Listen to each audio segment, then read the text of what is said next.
Good evening, beautiful people. Well, this year's Causeway Classic may have been the most anticipated event in Sacramento since Metallica performed at Golden One Center. Nearly 20,000 fans in attendance for the 66th Causeway Classic between Sac State and UC Davis. And just like the Popeye's chicken sandwich, the Causeway Classic definitely lived up to the hype.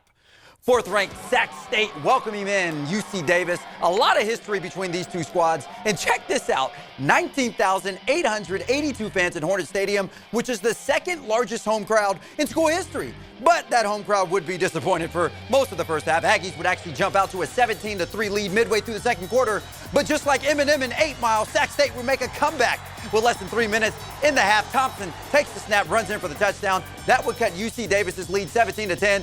Don't call it a comeback to the fourth quarter. Hornets trailing by 4. Kevin Thompson connects with Marshall Martin, and Martin is evading defenders like they have cooties. He takes this in for the 51-yard touchdown. That's Martin's 7th touchdown reception on the year, which is a school record for tight ends. Hornets take their first lead of the game at 20-17. Those ladies are enjoying it. Later in the fourth, Sac State looking for some insurance, and just like Kevin Thompson, do what he does best.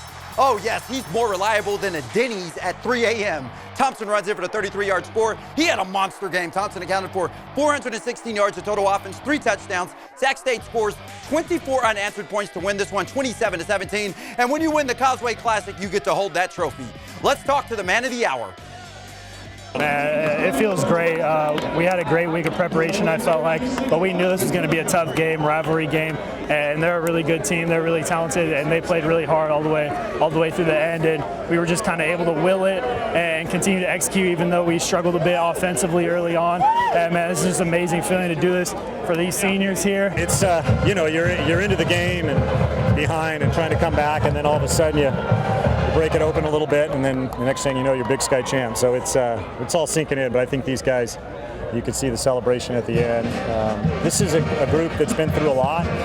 16 seniors that have given us everything that they possibly could and believed in us, and we believed in them, and it's a great feeling. So with the win, the Hornets clinch an FCS playoff berth, their first since 1988. They can also earn a top 4 seed, meaning they would have an opening round bye next weekend. The bracket will be announced at 9:30 tomorrow morning.